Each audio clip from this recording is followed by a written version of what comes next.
E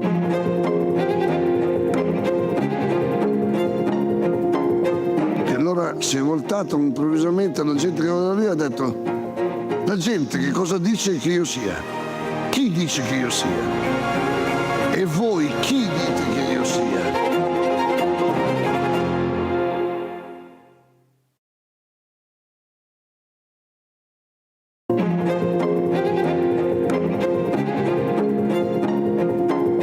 E allora si è voltato improvvisamente alla gente che era lì e ha detto: la gente che cosa dice che io sia?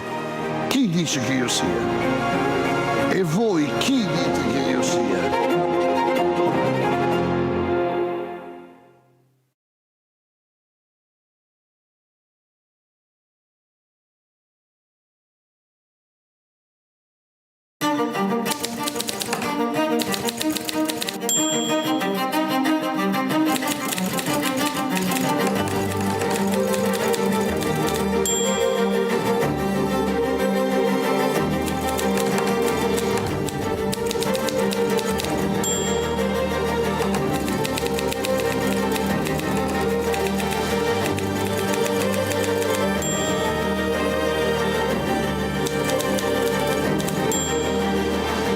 Civiltà dell'amore, fratelli e sorelle, costruite senza stancarvi mai questa civiltà.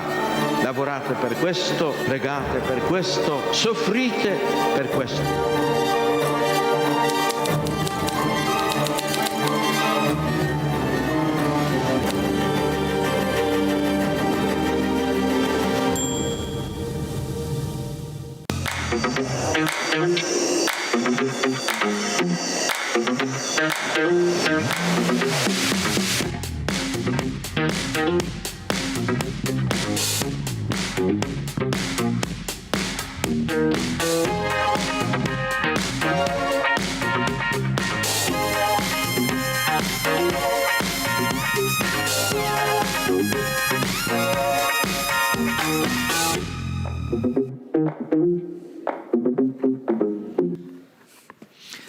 Buongiorno, grazie.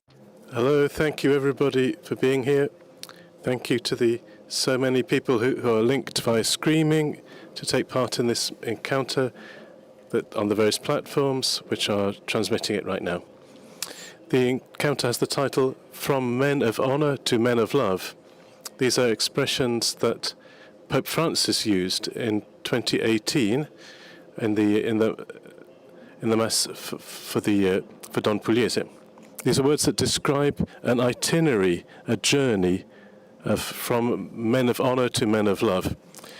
A journey that's made possible by the encounter with the Christian experience that many times reveals itself as a factor of a paradoxical newness. So a lived drama, a lived wound can reveal itself at the origin of a journey of pardon, of forgiveness, of conversion, so much so that a more acute awareness of one's own task in front of the world and of the people who you meet, the individuals that you meet whilst doing your own responsibilities, your professional tasks, and we'll hear about this. So, not wanting to take any time from the voices of our prestigious speakers, our guests, I'd like to rapidly present them and thank them all. Thanks especially for being so willing to offer us their testimony. Firstly, Valerio Montalbano.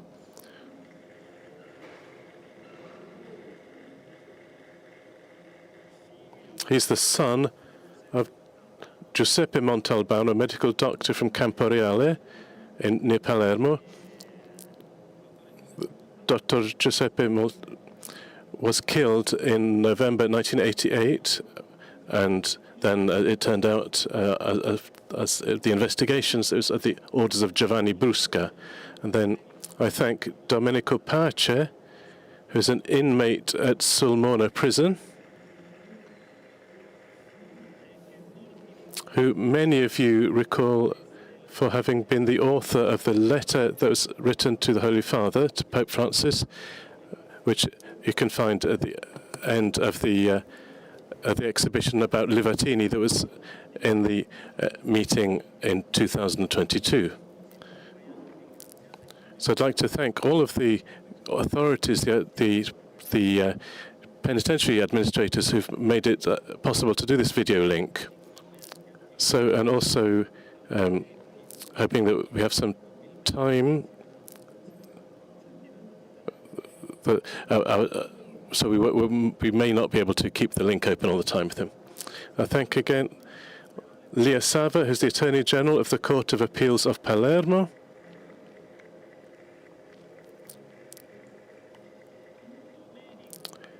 Domenico Airoma, the Public Prosecutor from Avellino. I'd like to recall that he was also the Vice President of the Central Studies of Livatino and was one of the promoters of the exhibition about Blessed Rosario at the meeting. And Paolo Tosoni, who's a lawyer in the criminal law and is very well known at the meeting, I believe. A particular thanks go at the end to Fabio Pinelli, the Vice President of the Superior Council of the Judiciary, who's here with us, and who at the end I'll ask him to give his conclusive speech at the end of this meeting.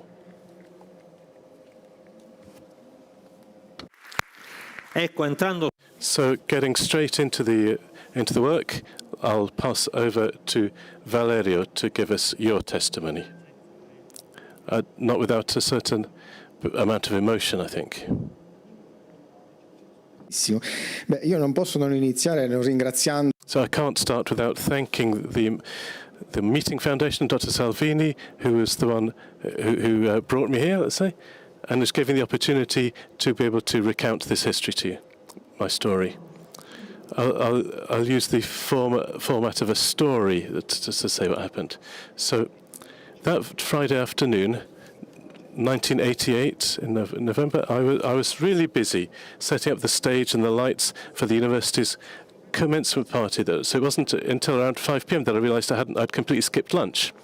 In the morning, I'd done 2 hours of mechanical technology and 1 of systems theory. And by noon, I was already unloading the van, carrying the equipment to set up the stage. So everything had to be ready by 7 p.m. to give the CP band time to rehearse their instruments, their lights, and their amplification. Snyder set up his usual original script with an entrance like a consummate theatre actor, but the only thing consummate about it was the sole of his shoes. Everything had been so rehearsed so few times that only divine intervention could have made it work. And perhaps it was because of divine intervention that everything was ready at 7 p.m. The party could begin. The night before, I'd been with Dario at my house talking late into the night about our sentimental adventures, and it had been at least 6 months since we'd seen each other since he'd left for the army. Everything was ready, and now the party had to start. I couldn't wait any longer. People were arriving in droves, and I half hid next to the stage and waited for the signal to start to ignite the dust. Contrary to whatever set list we'd tried to prepare, Snyder planted himself motionless on top of a staircase in the middle of the hall.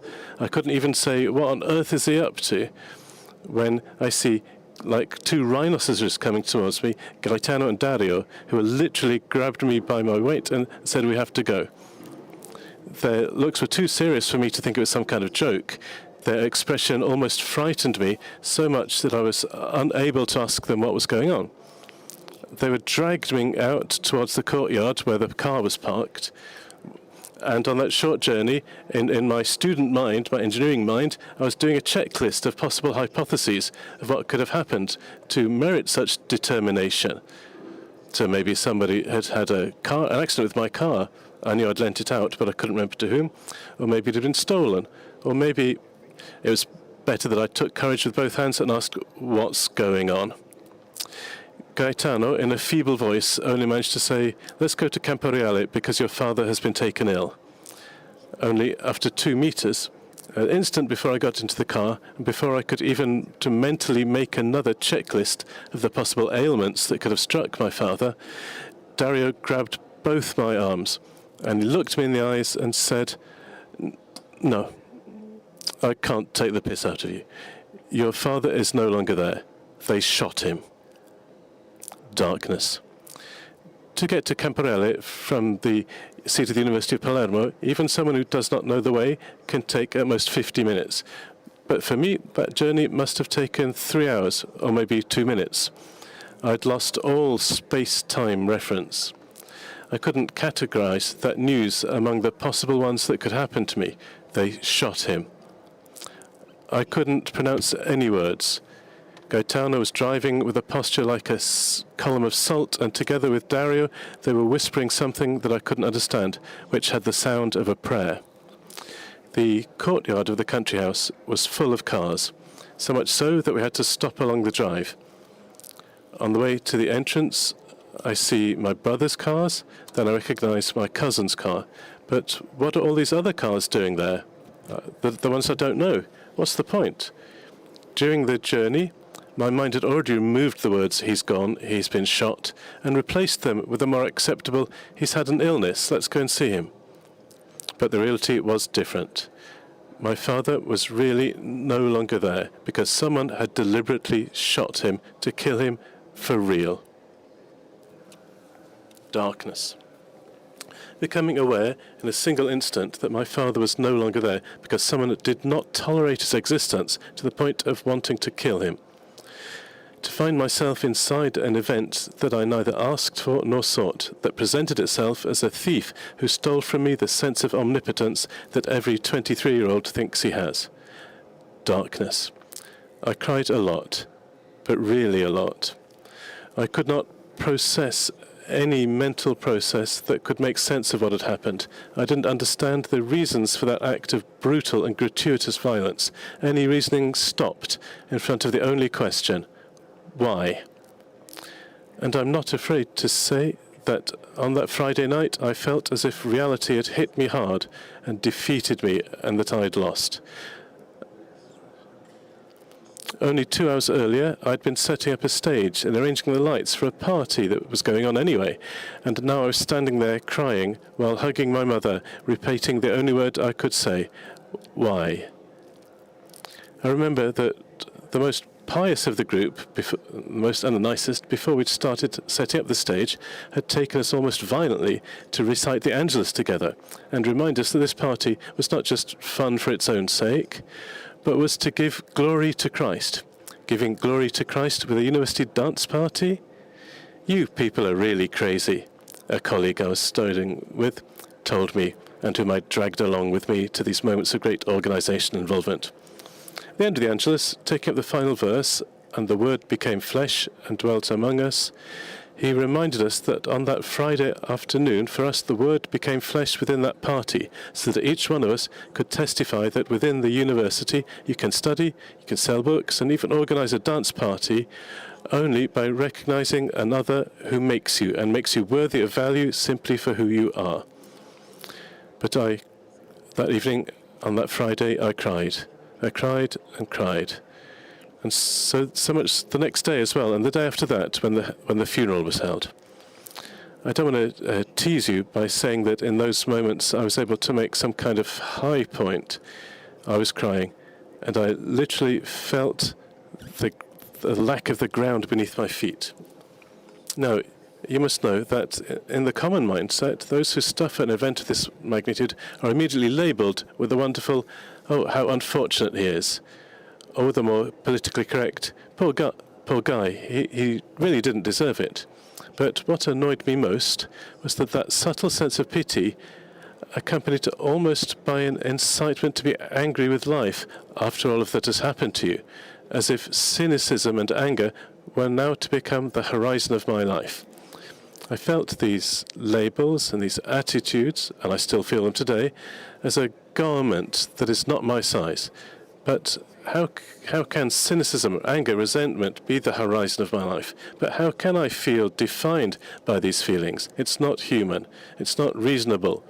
It does not take into account all of the factors at play, as Giovanni teaches us in the religious sense. And overcoming anger is not automatic anyway. Because what was always clear to me was that the promise of happiness that I felt becoming more and more flesh, more and more concrete, more and more reasonable within the company of friends that I'd met had not been lost that day.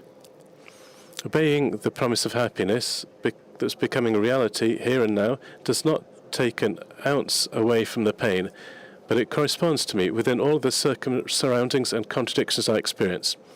And if this was not still clear, I consider myself a lucky person to have had the grace to live next to a man like my father, who embodied this promise right to the end, and I to fellow travellers like my wife and my closest friends who love me for who I am, which I assure you is by no means easy. But even tears come to an end at some point, and it was clear from the start that a task was beginning. Exactly 1 year after my father's death, amidst the rows of vines and the fields of wheat that, despite the fear of gunfire, continued to bear fruit, we had a cross built at the site of the crime, more than 12 meters high, majestic, which we called the Cross of Light, because it shines on the valley it overlooks, to testify that Dr. Montalbano was not silenced, as someone had thought to do, but lives on today with his testimony. In those same days, a year later, we received notification that the investigation into the murder of Dr. Giuseppe Montalbano had ended with the case being archived.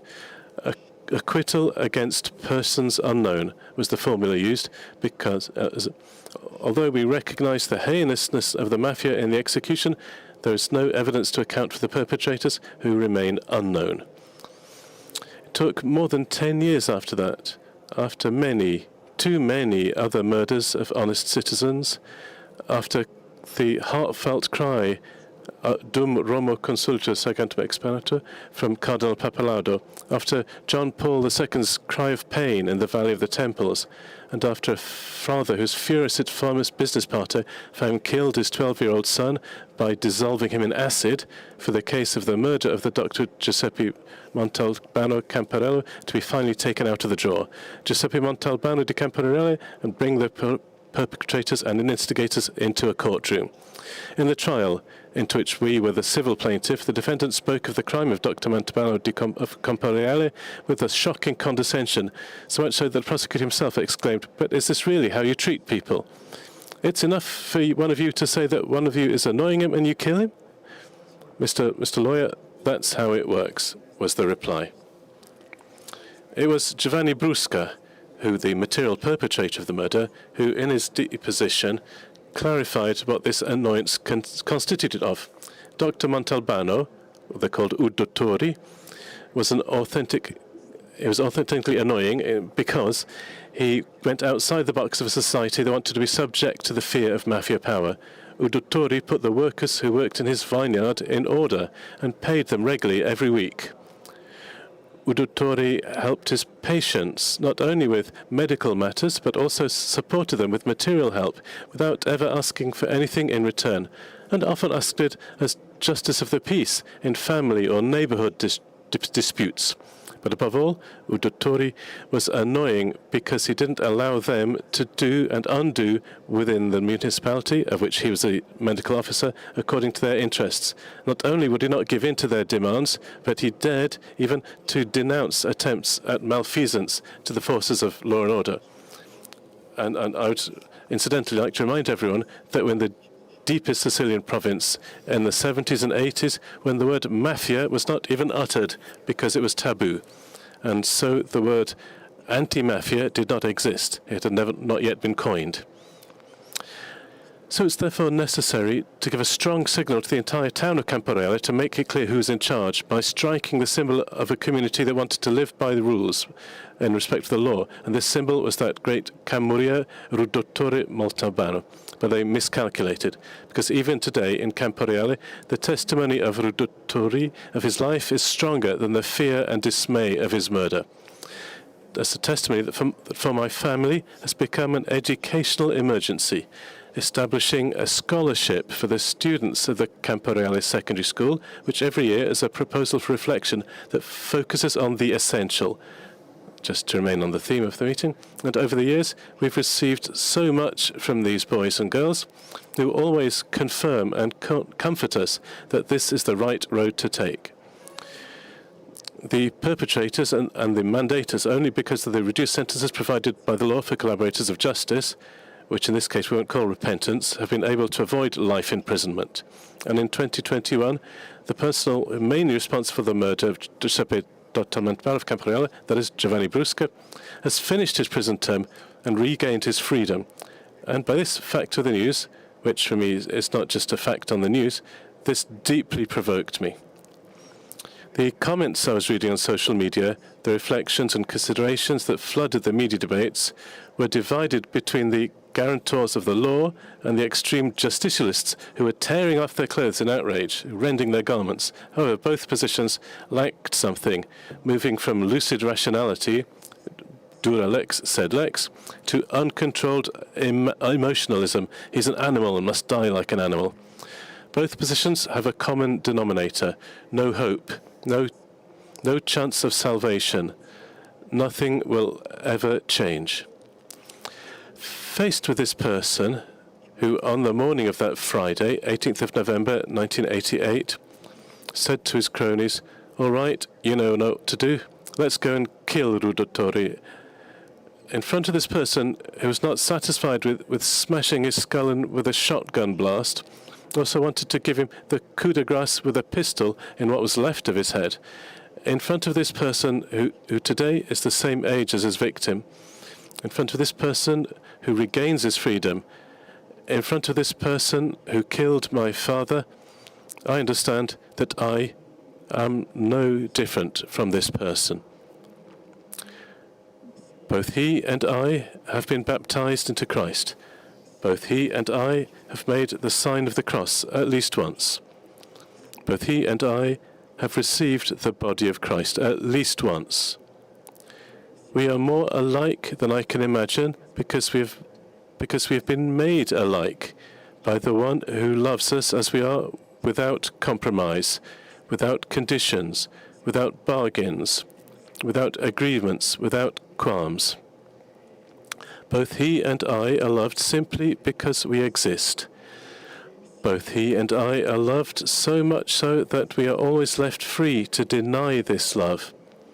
We are always left free to refuse the outstretched hand. We are always left free to push away those who support us. We are always left free to swear at those who help us. We are always left free to decide at any moment what to do in our lives. Both he and I, in the face of all the evil that we have already committed, both he and I, in the face of all the evil we are committing, both he and I, in the face of all the evil we will yet commit, we both need, like Peter, only to weep bitterly at the knowledge of our weakness and of a good look that embraces us as we are and as always asks, "Do you love me?" On that evening of Friday, 18th of November 1988, reality had indeed struck hard.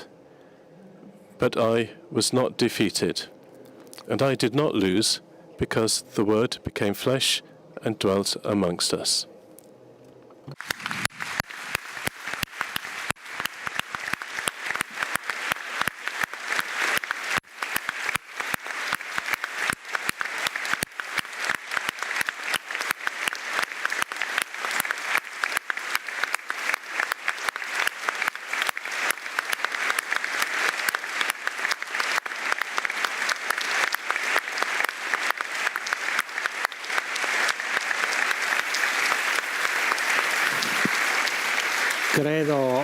I believe, Valerio, that this applause is the most evident sign of the sign that your words have left in the heart of each one of us.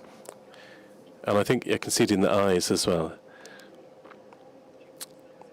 A dramatic circumstance that are the same that brought Domenico Pace to be there where we find him, where he finds himself, the place from which at the moment he speaks to us. And he's tried to share with us his experience and his journey towards conversion. As I know, we know something about him, really, because of his letter that also struck many people, the letter that was written to Holy Father. And so I'll give him the words. I'll let him speak now, thanking him for his openness. I know it's not easy, even for him, to share with us his experience. Please, Domenico. Buongiorno a tutti. Hello, everyone. I'd like to once again thank all of those who've allowed me to take part in this event, which for me is very important. In particular, the Aquila Center, the director of the prison, and the head of behavioral therapy here at the prison. My name is Domenico Pace, and I was born in '66. I'm currently in prison, and I'm sorry for all the crimes I've committed, and everything I've been involved in, particular with Livatino. I'm a fourth generation criminal. My family was very poor.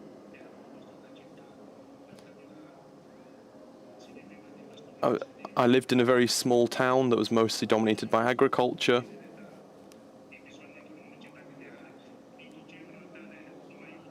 And I tried to do what I could to help my family. So I worked with a weight on my shoulders that a child of that age that I was, I shouldn't have carried. When I was 8 years old, I began to help my father. For example, going to sell milk on the streets of my town, or bringing it to customers. When I went home with the money of the milk I sold, I'd feel happy for having helped my family. But this type of work every day became a bigger burden to bear, because I had to go to school as well. Once I finished working around 9 a.m., I'd go around and I'd sell milk, and I'd bring the bottles back. By the time I got to school, class had started a few hours ago, when I'd rush in very quickly and late. During lessons, all my once the school day ended, all my fellow pupils went home, whereas I had to stay behind because my teacher tried to make me understand the homework she'd set and understand everything I'd missed. I completed my school year, and I completed my education, and now I'm enrolled in a university as part of a program that is offered. As far as university is concerned, I want to say that it's an important school because it lets you know, understand, and learn. It helps you understand the meaning of life and the value of human beings. In that sense, I'd like to thank my professor, who's a very humble man, and if the fact I'm here today is thanks to him. He's been very dear to me, even with his deep Christian faith. Once I got home, I'd go to the fields and help my father, who worked from dawn with his sheep and his goats. When we get home, we'd be tired from the effort. We'd have time to have a shower and then wait for my aunt to prepare dinner.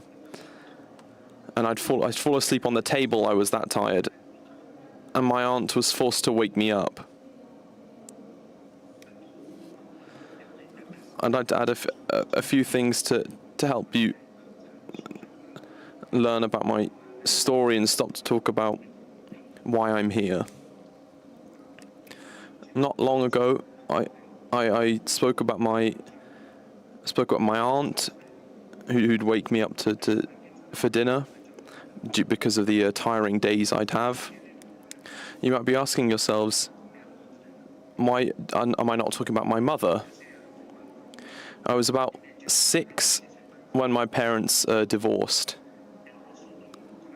and I lived a trauma when I heard that my uncle had tried to convince my uncle had tried to convince my mother to leave my father,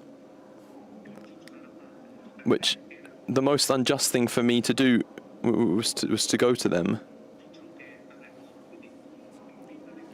So I was convinced I was doing the right thing because I didn't want to lose either my mother or my father. However, that thing which I feared most became true. And for many years, I lived a great sense of unease, thinking that the blame was mine, that I'd made life hard for my father, and that I'd caused them to argue and then split up. But I became aware that it wasn't just my fault, and I learned that while I was in prison, because I'd done my best to try and make my parents get back together, and I managed. And I didn't manage, but I hadn't managed to change myself, at least at that time. The work that I thought that I did with joy to support my family showed its weight, because I would never have any days off. I worked every day.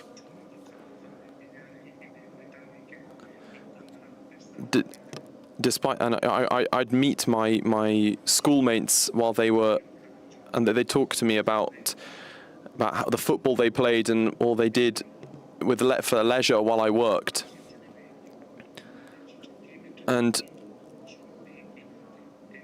I got a piece of wood that a few bits of wood together that were heavy,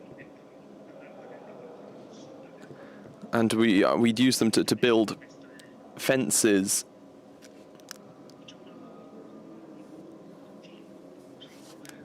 I played with simple things made of iron, made of scrap, games like climbing up and running down the hills without dropping these toys I'd made.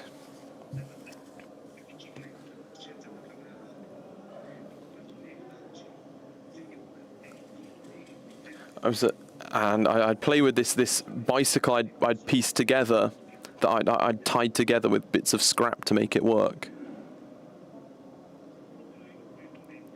It was in these moments that within me was born a fear that with the passing of time, I'd pass into non-existence. Basically, I'd destroyed my life, and worse, I destroyed the lives of others with my own hands. There was a deep rage within me, because in my lack of awareness as a child, everything that I underwent made me suffer, because I pictured things differently to what they were. So I wanted to be like my other kids my age and not work from dawn to dusk.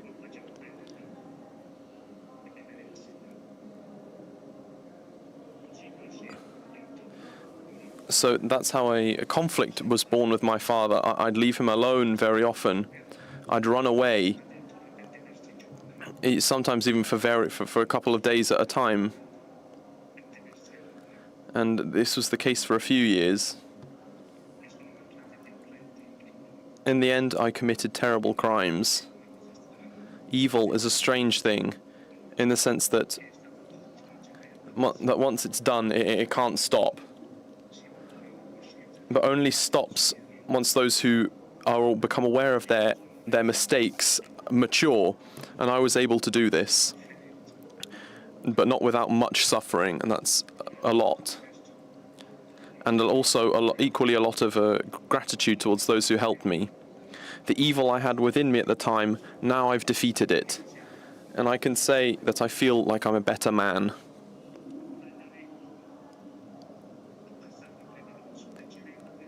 I've decided to relieve myself of this terrible part of myself.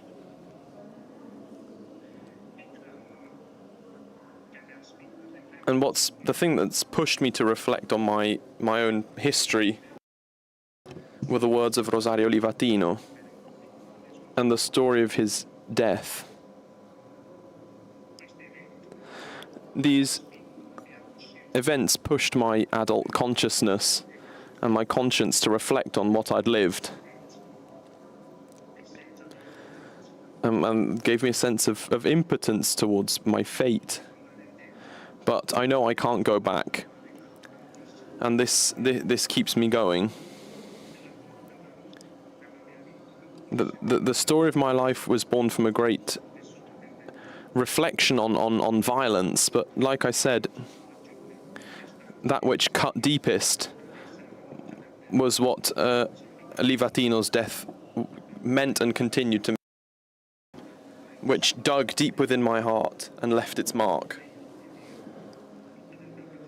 In the last 34 years, the thing that's most struck me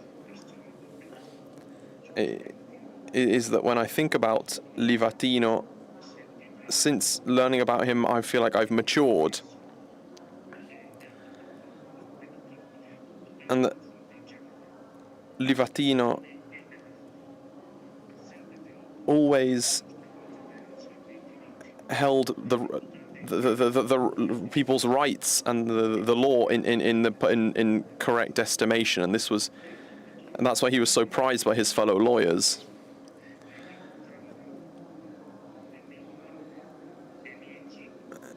Livatino had always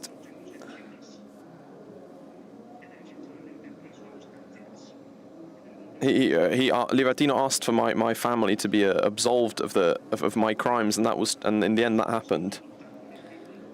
I felt so small at the time, and that if there was anywhere I could hide, I would have done, because at that moment I understood that Livatino had never been my enemy.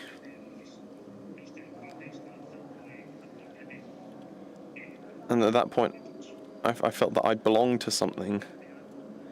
The figure of Livatino holds a key place in my heart, and today has become for me the example and model of a Christian life. And now I've started to feel that I need to get closer to my faith, which has opened a new world for me. It's helped me see the light at the end of the tunnel.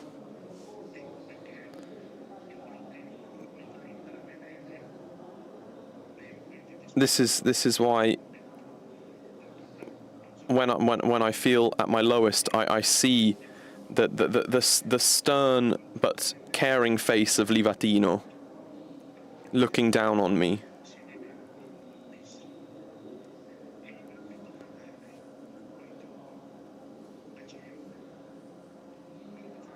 And whenever I did or do something good, I think about him as well. And it inspires me to keep going and encourages me. The faith that today is in my heart is also thanks to the chaplain in my the chaplain in my prison. And he has helped me to understand the value of the truth and of life. And so the rage, the anger that was in me has vanished like snow in the sun. Because of that, I agreed to take part in this event, something that I would never have done otherwise, either for my own limits, or my desire to talk, or my just being shy. I'm only here today because I owe Rosario Livatino a great debt. And that it's only right that I show my face to show you all that the face of the criminal that I was and the face of a man who today is deeply ashamed. Even if at the time I was stupid, I was just a stupid boy at the time. that obviously doesn't justify the evil I've done, and that I will have to that evil that I will have to live with for the rest of my life, and ask for every day of my life to beg for forgiveness, to ask Rosario Livatino for forgiveness, and to the other, also to the whole community, the other victims of the mafia, particularly today, Mr. Montalbano, with whom I'd like to give a virtual hug and to apologize for what the mafia did to his father. And I'd like to say a few anecdotes.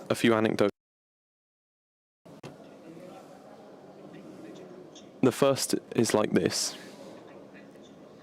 to bring order to disorder. Today I can say that I've mentally reached this order, and it makes me feel alive again. Another important event for me, and this I dedicate to young people. An old wolf walks on a frozen lake, while it searches it seeks the most secure way across. It will take a while, but eventually it will arrive to the other side. A young wolf ignores all these cautions, and perhaps before reaching the end, it will put its paw down on somewhere it doesn't mean to do, that it thinks is right, but in fact somewhere that is too thin, and so it will fall in, and that its whole life will have been useless. If back in the day I'd listened to that old wolf who was my father or my granddad, maybe today I would have been able to overcome that icy chasm without falling in. And so it's fundamental to follow the path that's been set in front of you, and to do it slowly and calmly, and to avoid falling into a path you didn't want to follow. Going back on oneself, on retracing your steps is impossible. So we must learn to become these old wolves. Because there may be chasms that are too wide for us to cross otherwise. Otherwise you end up in prison with your freedom taken away from your family. I went to prison when I was only 23. I've certainly had plenty of time to reflect on how I've lived my life. I've been very critical of certain parts of my life. And I'm very I'm very ashamed by everything I've done. Now that I'm 57, when I look myself in the mirror, I no longer see that stupid boy from a long time ago. And I know now that I could never again commit errors or commit mistakes as grave as I did back then. As time goes by,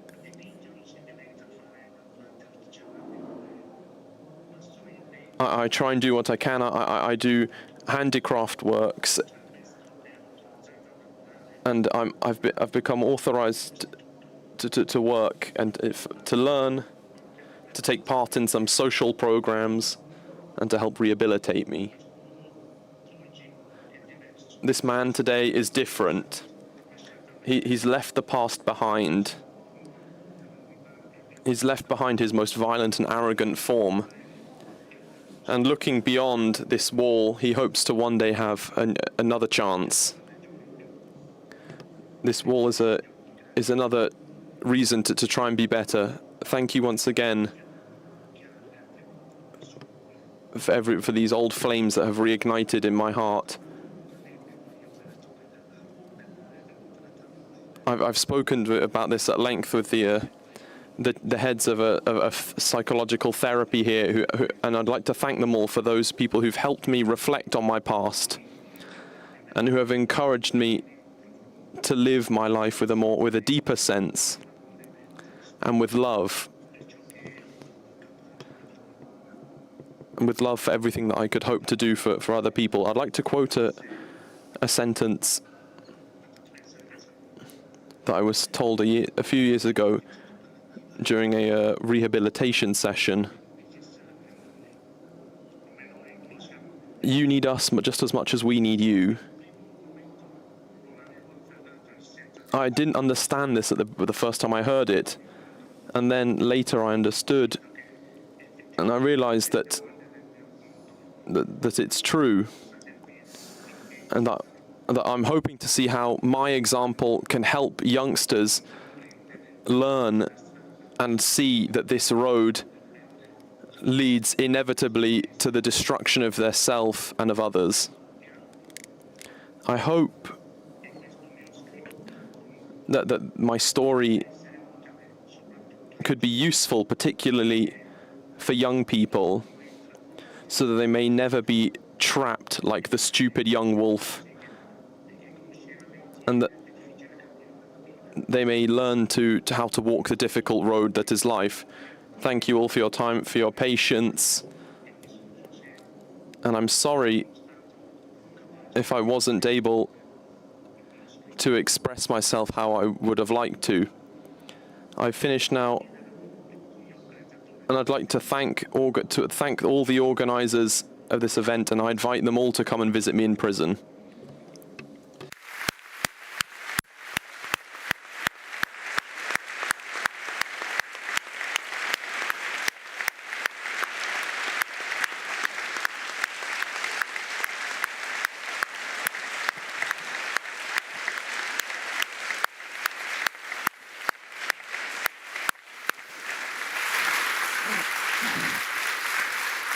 Grazie.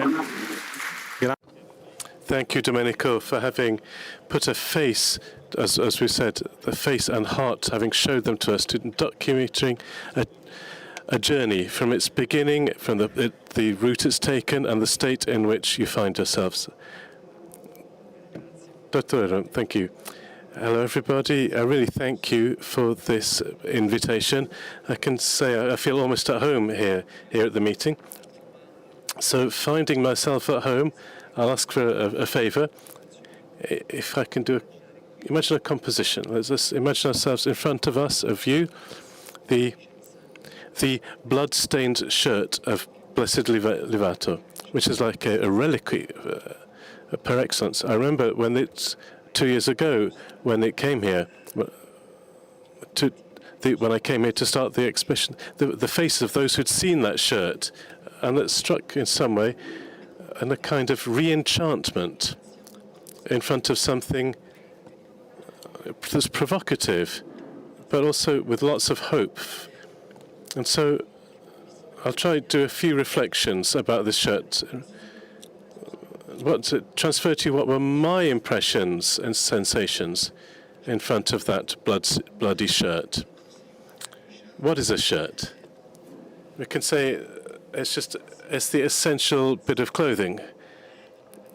So a shirt brings us to the essential, which is the theme of your meeting. And it asks me, what is the essential? In what does this consist for a magistrate, for a judge? Certainly not in seeking for a good career, or for power, or for affirming some ideology, but the essential is giving to each one what is due to him, to give justice. Dignity is what's owed to everybody, which can't be taken from people. That shirt is the essential. We could say it's a daily essential because we put one on every day. And so it's also another teaching here. In reality, we're called not so much to do justice, to make justice. The great challenge is to be just, which is a very different thing. So daily, it means to try to link together, and this shirt tells us much about this, to link our professional duties in the courtrooms with our private life. They're not separable environments. This teaching, it comes from that shirt. But again, so we must in some way put on a shirt. That shirt is also a choice. We must choose. We must choose to put on a shirt. Whatever role, whatever job we have, each one of us makes choices. I come from a poor zone of Naples, and some of those lads with whom I used to play football have ended up in the cage in prison.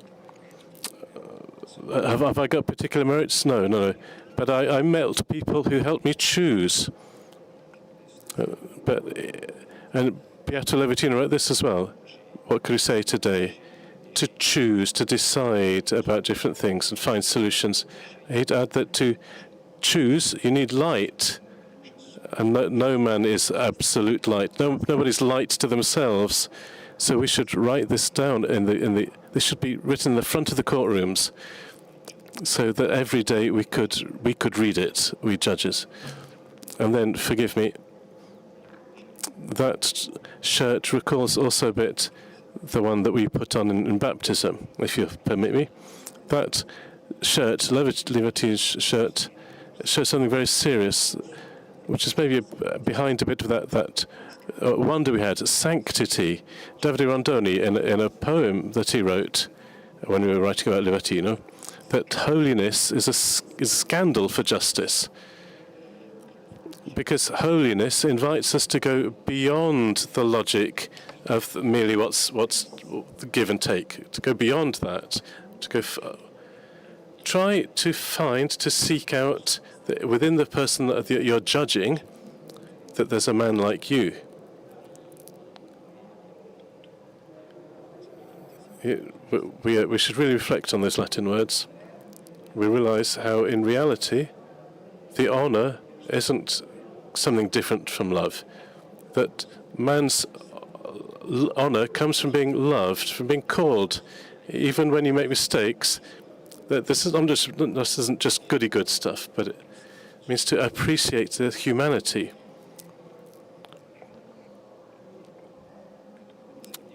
Forgive me if I say another thing which in some way could be an attraction with respect to this figure that's so changed in my life, changed so much. Livatino recalls us that we are called to a vertical dimension. So yes, to render justice. So this dimension should be in some way incompatible with the secular justice. But who's right?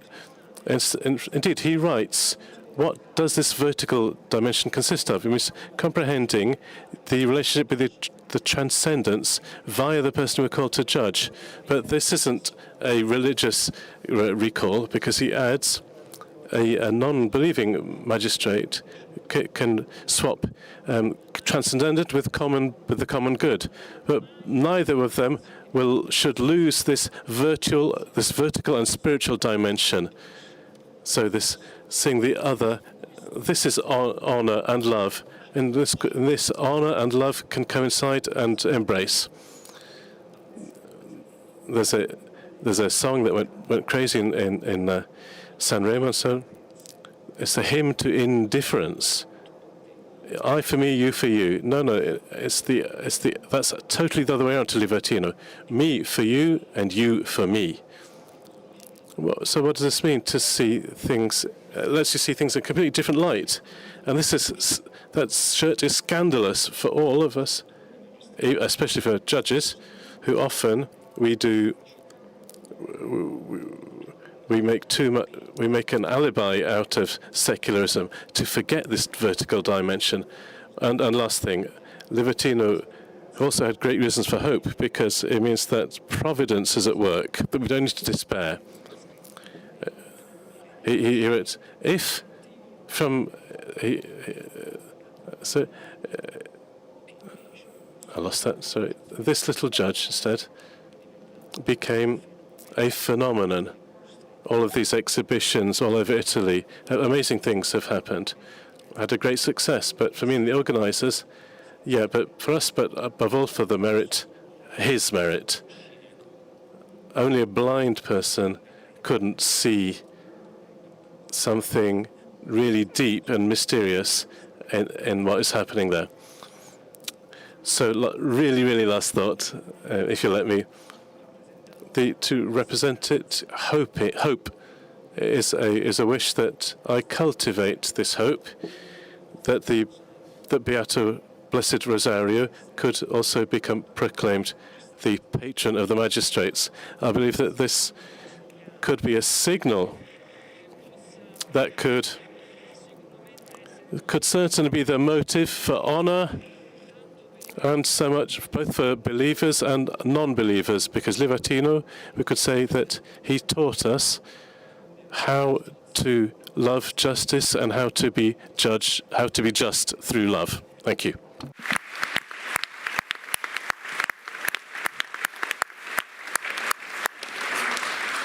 Dottoressa Sava, quella mostra. Dr. Sava, this exhibition which you presented together with others in the great hall of the appeals court in Palermo, where the entrance, since there's a list of all the magistrates, the Sicilian magistrates who lost their lives, who were killed. And starting from that experience, and above all, starting from from what we've heard until now, from this embrace, this virtual embrace that was evoked. Please, can you give us your contribution? Okay. First of all, I too thank the heartfelt thanks for the invitation. An invitation that for me is the chance to do with all of you a little summing up of what's my history, and let me explain. Today we've heard a victim of the mafia and his journey. We've heard a person who has committed grave crimes and who has also done a journey. I want to share with you a different face, the face of one who for more than 30 years or so, maybe even more, has been involved in trials, criminal trials, for organized crime. In my life, I've tried so many murders from the 1960s, 1980s, 1970s, strategies. I've heard many victims, and I've listened to many people who are marked by grave crimes. At a certain time in my journey, I had to face up to the fact that, as we said before, Mr. Montalbano, that I'm a baptized person. I was confirmed exactly like the victims and like those who often I have in front of me, the actors in grave crimes. So as the Christian is in a journey, it's a path, a journey, that the faith. We know this. We know we're in movement. And the first part of my experience, my professional life as a Christian, I tried to keep these things separate, these two worlds, my being a Christian and my being a magistrate who had to deal with these things. Only at a certain point, and this journey probably started about 10 years ago, more intensely, but bit as I grew, my awareness of what the message of Christ is, I asked myself, realizing that I need to apply the articles of the law. I must respect the principle of the secularity of the state. I must never impose or make a slogan over a flag after my being a Christian. But I asked myself, what has the experience of these criminal organized crime tribes, what's this given it to me in my journey as a Christian? I asked myself whether I have managed to transmit something Christian in carrying out my professional tasks. And there I realized that I need to take it easy, then to fly low, because there aren't high-level responses. It's not possible to give these high-end responses because you compare yourself with that in that interior sphere to which you respond in the dialogue with Christ. For those who believe that Christ is within themselves and manifests himself in the relationship with others. And I realized that more simply, there's the response, more simple. And I found myself in front of a message of Livatino, and I'll explain it. So every dossier that we had, even those where you speak of hundreds of homicides, they have behind them stories. Each page, each dossier must be studied with absolute scrupulousness and attention. Every case requires from the judge, first and from the prosecutor, who gets a bit of human earth that's dirty and must give it juridical dignity. He must put things in doubt. He must put himself in doubt and treat everybody who's in front of us that we are called to meet as witnesses, as victims, as suspects, with the maximum respect and humanity. This is the first of the values that a magistrate, a believer or non-believer, must follow. It's clear that if a magistrate, let's say a believer, doesn't respect who's got in front of him, those who believe that Jesus Christ comes to earth puts his own ego and above the other person, who thinks that he himself is Christ, even if it's a Christian magistrate, he's not Christian and he's not a good magistrate. On the other hand, a non-Christian magistrate who studies the case carefully, who works, who respects, who doubts himself, who doesn't feel himself to be the center of the world, even if he's not a Christian, is a good magistrate. And so I realized the sense of the message of Rosario Livatino, because Livatino in '84, 40 years ago, already was saying in his public discourses essentially this: the importance for the magistrate of scrupulousness, of respect for the other, of the attention to the other person, and above all, to the capacity to feel the other person as a subject who has a drama that wants to be recognized. Never forgotten.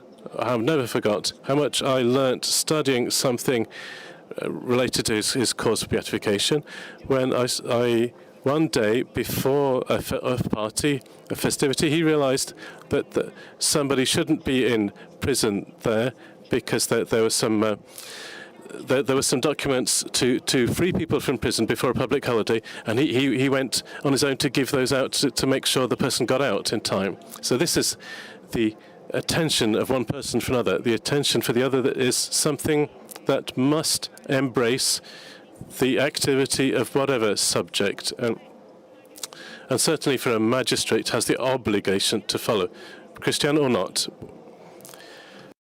Livatino said that we are judged not on how much we have believed, but on how much we were credible.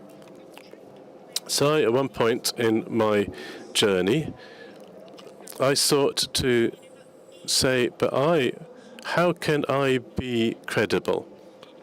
And so I started to open open the door of my room, and I said in these speeches that I was giving in the offices that I direct, attention to the last comers, to the lowest. Who are these, the last? The last are these people who weren't recognized. We've heard already a testimony that's very touching. I wasn't recognized. The last is the child who has got nothing to eat, the immigrant who finds himself in a strange country and doesn't know where to go and what to do. The last is the one who's made mistakes, but who must be given the possibility to recover themselves, because punishment is certainly retribution, but it must also be re-educating. And so making the effort to re-educate, giving answers, giving reasons, giving work, for example. And so we get to the educative function. And I'll close with an experience that of Father Puglisi, who's the other great beacon in the journey of a Christian who finds himself having to do the role of a witness. So this isn't a teacher. Christian is a witness. What did Puglisi do? He took a football or a balloon. He took some cakes. He opened an oratory, and he went to offer bread, love, education to Brancaccio. Brancaccio, who is an area, a really sadly well-known area for the power of the mafia families that were living there, that may still live there. They killed him. They killed Father Puglisi. But if all the priests in Palermo in that period had opened their oratories, could they have killed all of the priests of Palermo? If all the businessmen had said no to protection money, then could they have killed all the businessmen of Palermo? So this is, I think, the invitation that these witnesses of faith have made, and I seek in some way to make it my own. We must never forget that if we who say we call ourselves baptized, that we're confirmed, we who go to church on a Sunday with our nice clothes, all our clean clothes, we must ask ourselves, I will be judged not for how much I believed, but for how much I was credible. Credibility means coherence. And so each day in my journey, that is a journey of forgiveness for others and for myself in my private sphere. That's a journey of application, rigorous application of the law, because I'm required to apply the law rigorously. But it's also a journey in which I want to be, first of all, credible. I hope that civil society, in its complexity, that it doesn't leave it just to the magistrates, but all of us are coherent in our credibility. If everybody was coherent in our credibility, magistrates, law enforcement, all of the institutions, this world, we would change it, and we would realize the concept of hope and the concept of peace on earth, which in this moment where the planet is bleeding, is truly the first objective. Last thing. I have to say that this just shocks me, that scares me. Mafia is defeated, Cosa Nostra is defeated. Ladies and gents, this is not true. We've certainly given some great blows to the organized crime, thanks to the extraordinary efforts of brave magistrates. But let's keep high attention. Let's be on the alert. So the organized crime now seeks to be stronger than before. We must be credible more than believers. Thank you.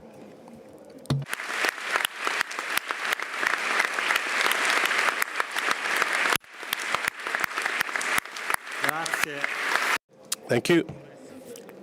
Thank you, Dr. Sava. And so let's not leave it let's not leave the baton in the hands of the magistrates. Let's pass it over, please. Thank you, everyone. Particularly, I'd like to thank the meeting, everyone, for inviting me here. For those of you who are here, who have been patiently waiting here at lunchtime, and you must be starving. The first two testimonies we've heard now, and how they were very different, and how they presented them by Dr. Airoma and Dr. Sava, they comfort me, because these are two prosecutors who they've got important roles. They're the pillars of the system, and it's a great comfort for our justice system that we have two great figures like these in it. I'd like to add something, even if that we really shouldn't need to add anything based on what we've heard, is the fact that there's this event that's we've realized today, and I'd like to remind you all of some excerpts from a book that really moved me, which is a book by Gemma Calabresi, who was the Commissar Calabresi, Commissioner Calabresi, who was killed by the mafia. He had many children, and do you remember his wife had been abandoned, and who mysteriously felt the presence of the Lord while she was alone grieving her husband, and she grips the hand of the priest who married her, who was sat there with her, and he said, let's pray for the family of the killers of my husband. And she didn't know what to write in as a dedication for his death. And his mother suggested just to write, forgive them if they don't know what they've done. And even now, 50 years later, we know that those words, she said that those words were the first step on the long road to forgiving them, and that now I'm at peace. And this is truly an impressive story. In my work as a criminal defense lawyer, I help people who've committed terrible crimes, and often sometimes victims. Some people who've committed crimes, like been told, who after a long time in prison have begin a journey, and they need to be forgiven. They need to be forgiven by their victims. They need to be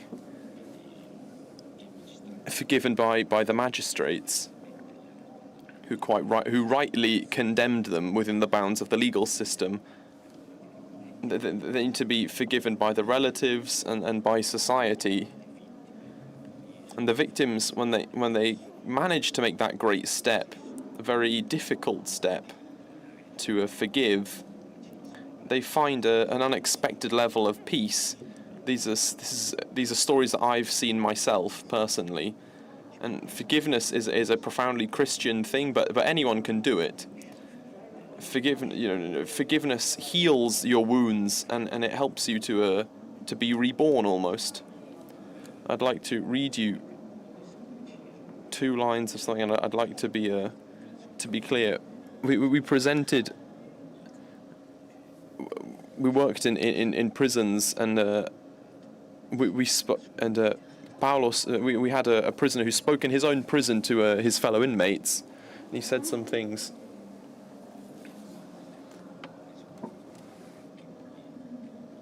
He was also in prison. He was convicted as part of the murder of Livatino, who was killed in the 90s. He was in prison for 17 years, and he says,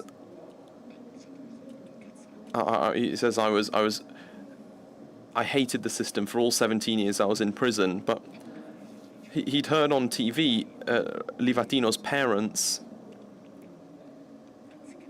where rather than cursing the killers, they expressed their pain. They said they were very sad for the parents of the killers. And he said that I met a judge who helped me start a rehabilitation process. The volunteers in the prisons helped me totally gratuitously, and the door of the tomb in which I was buried was opened, and a light began to penetrate my existence, and I began to understand that I could start again. This was truly an encounter of salvation, which gave my life a new direction and helped me understand that man is not just a sum of his mistakes, that I'm not only the grave crime I committed when I was 23. That day on the street where Livatino was shot, Judge Livatino didn't die. Rather, that young man I was, full of rage, he died then, and I was born again. Blessed Livatino is present, and I pray for him, and I pray to God, who's capable of embracing all evils, even the most impossible of people. I think that in the beatification decree of Livatino, it's said that he lived his work with the hope of resurrection, even on for those who are most damned. And if you think about all those people who were involved in that, the people who compiled all the work, they're now on this path of redemption. In my work, every now and again, I posit myself the problem of defending people who've committed terrible crimes, because there's always, your conscience pushes back against it. But I've always defended them. I will always defend them, because otherwise I'd be denying everything I'd learnt in my life. That is that the man is made in the image of God. Everyone is made in the image of God, and this is what makes my works and my life so interesting. It was so much so that St. Augustine said, condemn the sinners, condemn the sin, not the sinners.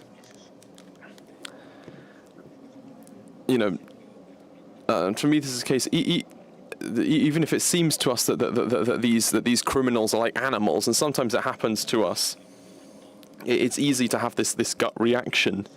But I love to learn about their lives, to learn the context in which they've grown in certain things, to accompany them throughout the legal proceedings, and particularly the sentencing, and then with hope that there may be rehabilitation in future. And this is what allows me to be a lawyer to do it without any problems of conscience. There needs to be the chance to redeem people in that way. When there is rehabilitation, everyone wins: the victims, the judge, the system.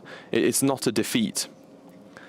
I'll give one brief reflection, and we've spoken about this before, even with Dr. Sara when we were having lunch yesterday. When you speak about the mafia men and men of honor, we tend to exclude this positive eventuality that people can change, because the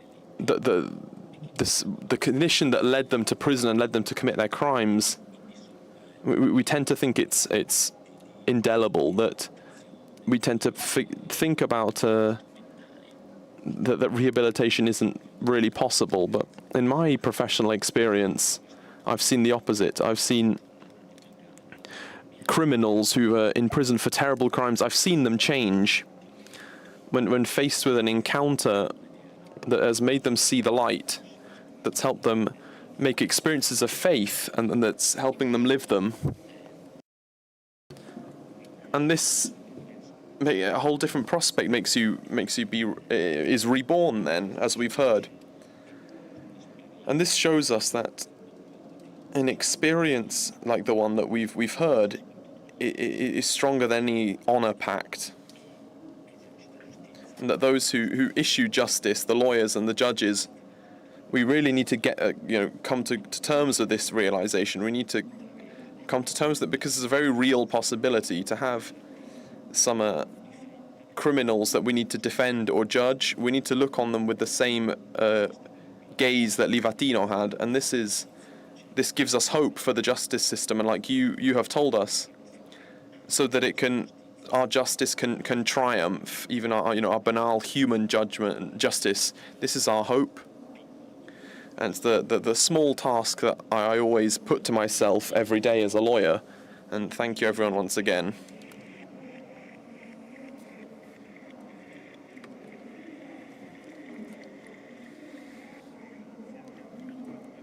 Thank you, Paolo, for this contribution.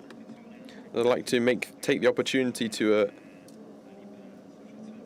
thank Mr. Tremolada, who's here, and for his foundation that's helped us to realize the connection with the prisoner we heard from earlier. Mr. Pinelli, we'd invite you to give the concluding remarks, and we'd like to thank you in the name of the meeting for accepting our invitation. I'd like to thank the meeting for this invitation, that I have the honor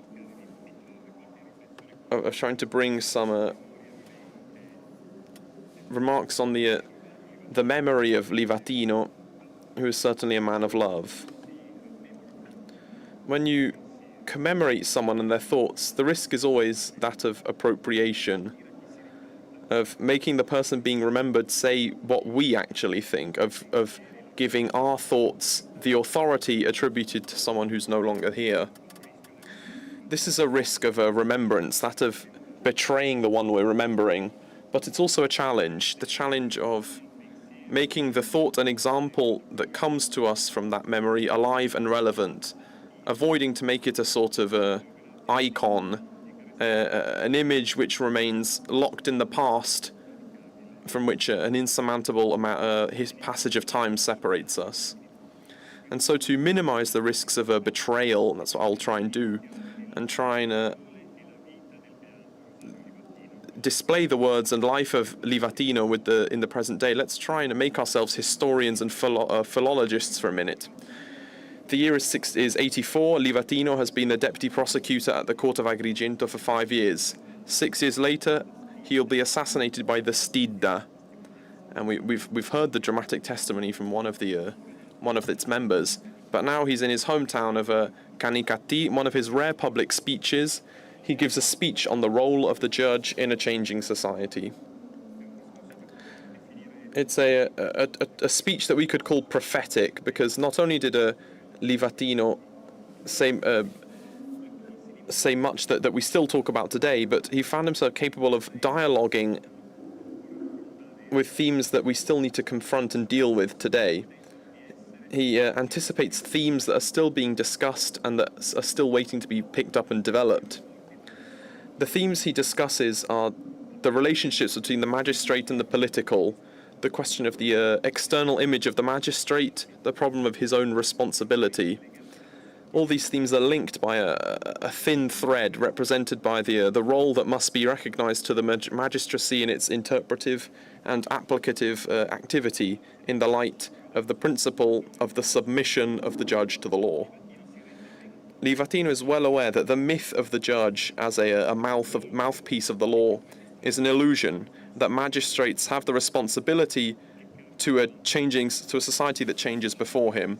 I'll use his own words. The role of the judge cannot escape from the path of history. Both he and the service he renders must be a process of adjustment. The magistrate, Livatino says, is not a mere reflection of the law he is called upon to apply. And since the law too often lingers, the magistrate must use among its meanings that best suits the moment. Livatino, therefore, does not deny the existence of that new relationship between magistrate and the legislative norm that's recurrent in today's debates, a relationship that he himself expresses as entailing even the magistrate must come out of his own ivory tower, emerge from his social hibernation, and become attentive and sensitive to what's being created, transformed, and lost beside him. However, and here is the novelty of the approach that's still not largely understood, he is aware that the magistrate cannot be attracted, as he would call it, by those who would like him to be the guarantor of strong interests or weak interests from time to time, by those who would like magistrates to become an active subject in the economic situation, so as to transform the courtroom into a place of necessary and due rebalancing between strong and weak social bodies. Livatino had no doubts. Both perspectives, the judge as a guarantor of the system and of strong interests, and the judge as a guarantor of the weak, the rebalancer of social injustice, These perspectives are both to be rejected because, to use his words, the role they want to prefigure is such that the magistrate who should assume it would no longer be such, because he would imprint on himself and on his tasks characters and aims that are totally foreign to what is still today the prototype of the judicial interpreter. That is, of a super partes figure, an impartial type. Here, Livatino immediately identifies in the constitutional principle of the impartiality of the judge the constitutive element and the foundation of the legitimacy of the judiciary in its autonomy and independence, a principle that cannot and must not be abdicated.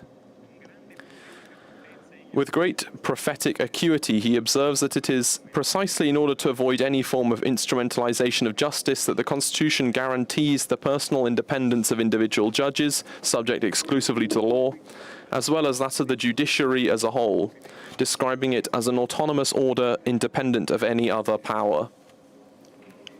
In other words, he affirms the idea of a magistrate who, in line with the constitutional project, distances from himself, listen well, every danger or suspicion of factionalism and sectarianism, whether in the expectation of personal advantage or for fear of prejudice, or by virtue of the interference of other powers of the state in the judicial function.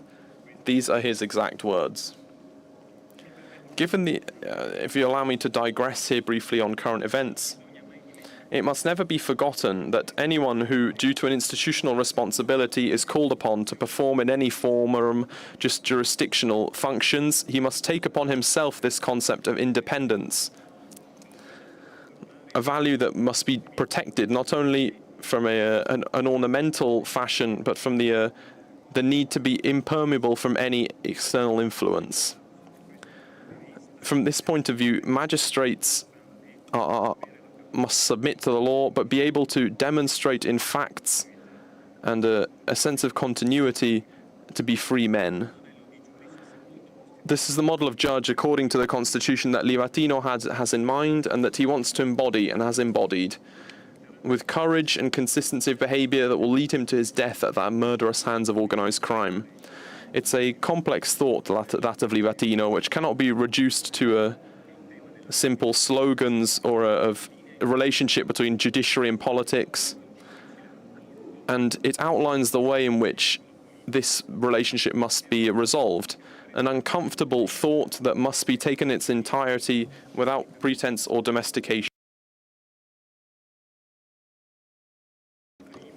On one hand, Livatino recognizes that the judge cannot be suppressed in forming his own conscience, of having his own conviction on what the fundamental themes of our own social coexistence are, so that no one could challenge the judge's right to be inspired in the assessment of the facts and in the interpretation of legal norms by certain ideological models, which may also exactly coincide with those professed by political groups or associations. This is a clear statement that is accompanied by an important clarification. In his words, it's essential that a decision arises from an autonomous and complete motivational process as the fruit of one's own personal elaboration, dictated by meditation on the concrete case, not as the result of a self-placement in the area of this or that political group or trade union, so as to appear wholly or partially dependent on said placement. Here again appears the theme of impartiality, as understood as the independence of thought and judgment, which must always be expressed within the limits of the meanings that can be attributed to the law in relation to any concrete case. The moral freedom of the magistrate that must be inscribed in the awareness of institutional limits in which it moves, which is in turn a particular expression of that limitation inherent with the creaturality of every human being, who cannot believe as a man to possess truth or justice alone, without risking passing it off as truth or justice in absolute terms, only that which his own personal idea of truth and justice. Impartiality is so important to him that it must also be guaranteed in its appearance before society. Livatino recognizes, in fact, that the judge's independence is not only in his own conscience, in his unceasing moral freedom, in his loyalty to principles, in his capacity for sacrifice, in his technical knowledge, in his experience, in the clarity of his decisions and the linearity of his decisions, but also in his morality, in the transparency of his conduct even outside the walls of his office, in the normality of his relationships and his manifestations in social life, in the choice of his friendships, in his unwillingness to take on initiatives and business ventures, albeit permissible but risky, in his renouncement of any desire for appointments or bribes, especially in sectors that by their nature or the implications they entail may produce the seed of contamination and the danger of interference. To conclude with the important, very topical phrase according to which the independence of the judge, as Savannah said, the independence of the judge is in his credibility, which he succeeds in conquering in the work of his decisions at every moment of his activity. So this is the magistrate's credibility, the founding moment of his legitimacy and of his guarantees. It's a credibility that's played out not only in the decisions and choices he makes when he wears his robes, but also in the more general manifestations of his person. Livatino is very clear on this point. The assertion, he says, that once he has conscientiously and scrupulously discharged his professional duties, the judge can do with his private life, like any other citizen, what he wants.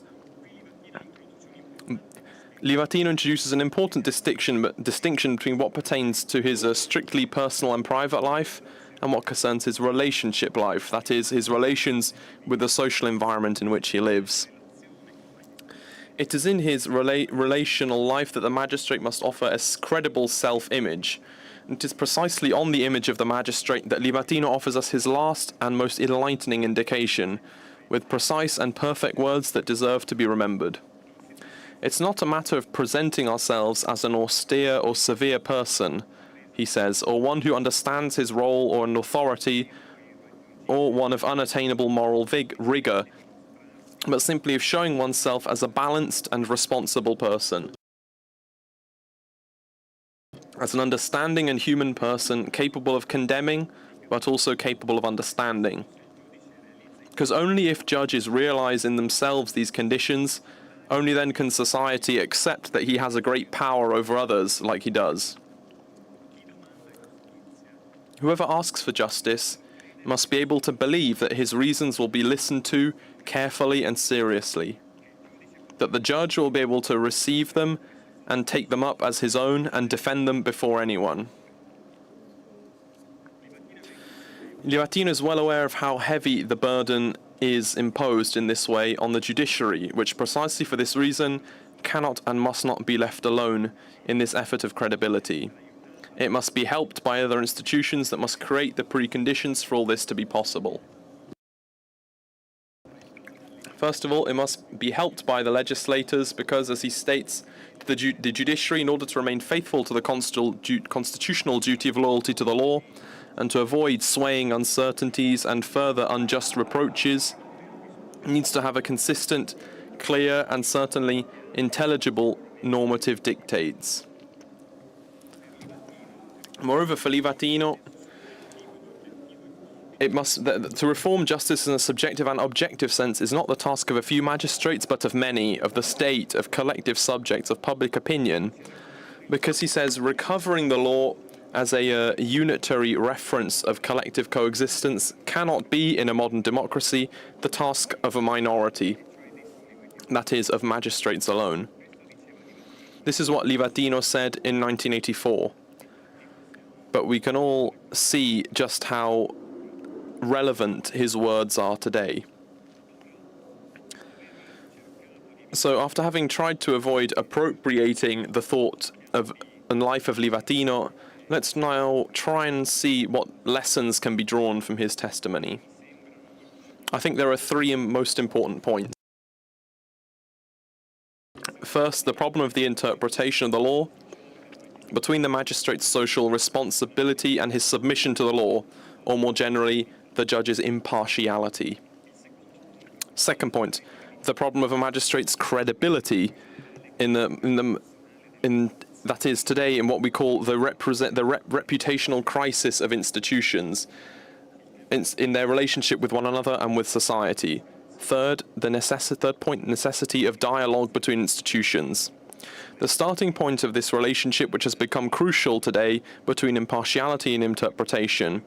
Indeed, today more than ever, it's necessary to read the principle of impartiality from the perspective of the interpretation of the law.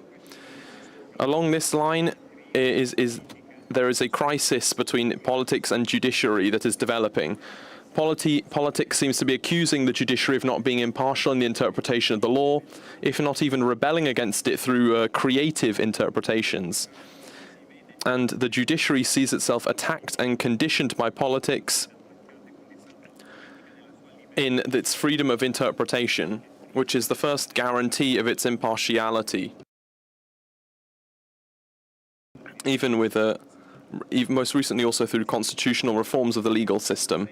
There are tensions that in a certain sense cannot come as a surprise and depend largely on the historical and contextual situations in which the world of law has reached unimaginable levels of complexity. The identification of the rule applicable to the concrete case is increasingly uncertain, not only because of the sometimes alluvial and discontinuous legislative process, but also because the sources themselves are increasingly more numerous and poorly coordinated and intersect at different levels, at state, international and supranational level. Judiciary itself is therefore forced to move between regional, state, conventional and EU law, judgments of the European Court of Human Rights and the Court of Justice of the EU, interpretive judgments of the Constitutional Court, which are increasingly complex, and bring back to unity and predictable applications.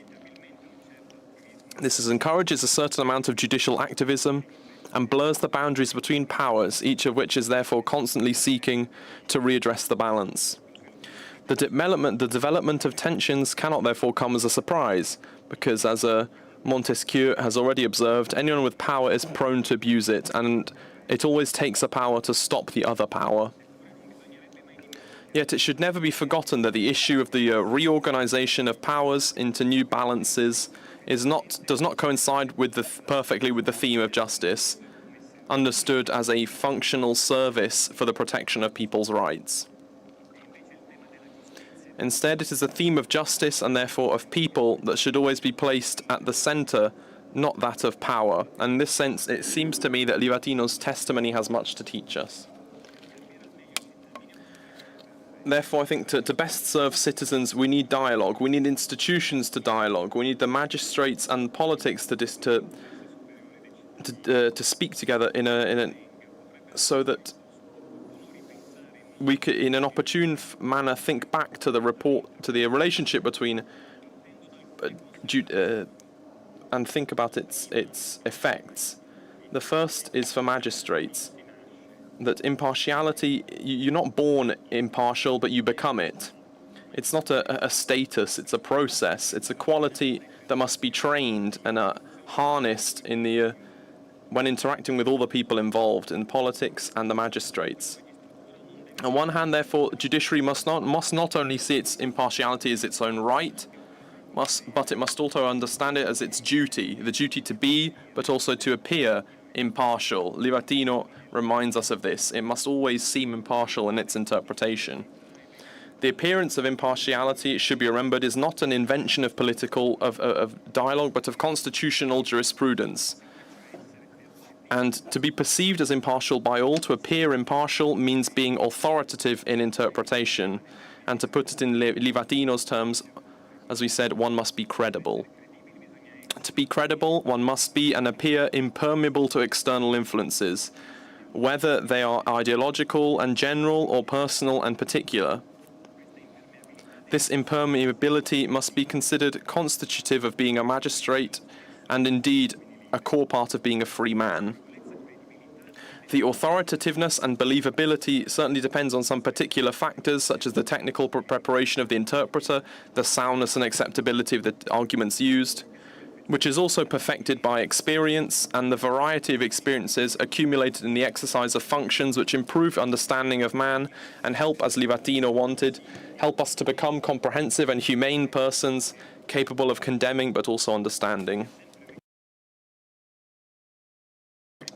We must always remember that natural rights do not confer power to individual people, do not give individuals the right to judge others.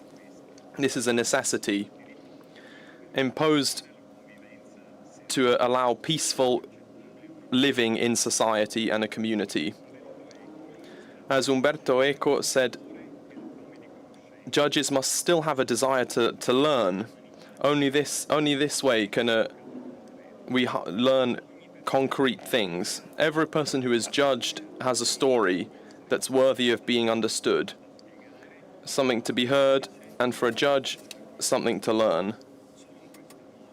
Only in this way can decisions be able to root themselves in jurisprudence and maintain over the centuries. And this constitutes the key cornerstone of of judges' credibility, according to Livatino himself.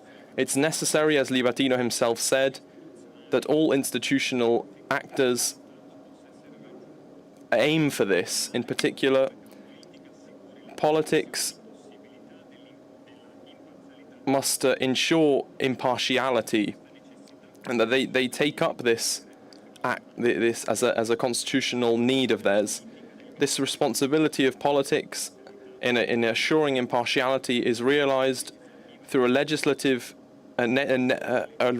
necessary legislative process. They must avoid generic formulations and must give the correct powers necessary to each body to avoid what people are unwilling to do. We must make laws in a new ways that understands how the law interacts with justice, with respect of human rights as the Constitution lays down, and as the European law states, in such a way to minimize possible contrasts between legislative and constitutional sources, as well as between the domestic and supranational systems, with all the consequences in terms of complexity of the system and unpredictability of decisions that this entails. In short, it's necessary to adopt a way of regulating that takes charge of the need for stability and predictability of the discipline introduced, avoiding a chaotic and alluvial succession of laws containing often contradictory measures. But the responsibility of politics is also played out on another level, that of a mode of action that takes on the tasks assigned to it by the Constitution, pursuant to Article 110 of the Constitution, and therefore guarantees necessary resources for the justice service. I'll move on quickly to the conclusion. Only in this reciprocal understanding by politics and the judiciary of respective tasks in ensuring impartiality can we arrive at solutions that truly take into account the work of those for whom the justice service is intended. And only in this way, as Livatino wanted, can law be recovered as a unitary reference for collective conscience.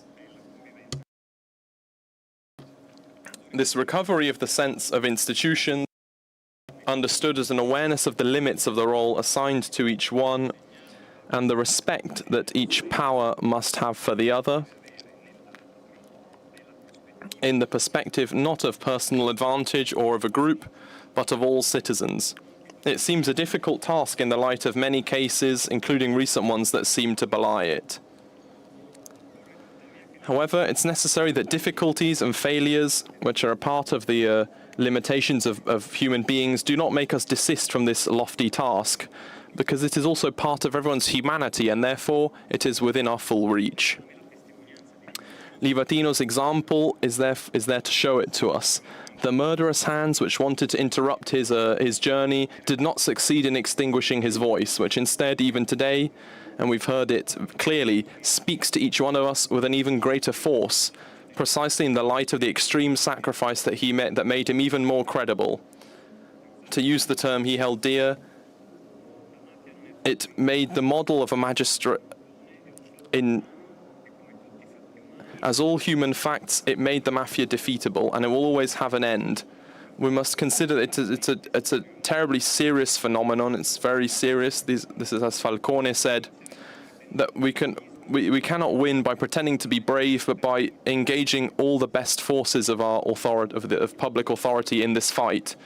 Our history is rich with the sacrifice of magistrates.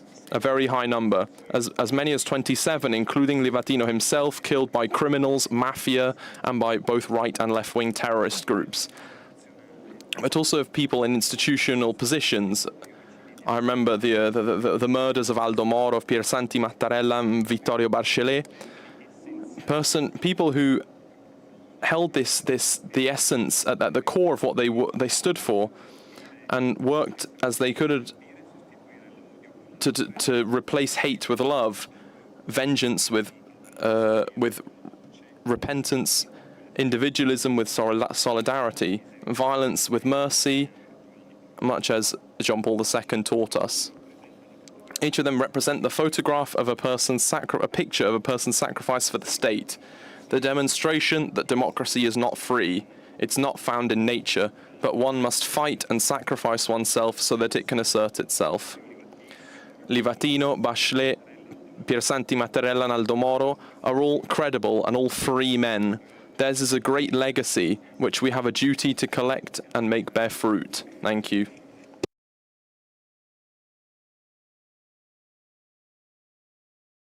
Thank you for your words. We'll conclude now by saying what Cardinal Pizzaballa said, answering to the question of Bernhard Scholz on the first day of the meeting on the innocent suffering of children in war. Faith is has an element of tragicness. It doesn't have the answer to all the questions, but it's a relationship in which all questions have space. We've certainly heard this now. I'd like to thank you all once again for having offered us this your story, and I would like to remind you it's still possible to donate to the meeting. And remind you that a part of those donations will be donated to humanitarian causes in the Middle East.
Civiltà dell'amore, fratelli e sorelle, costruite senza stancarvi mai questa civiltà.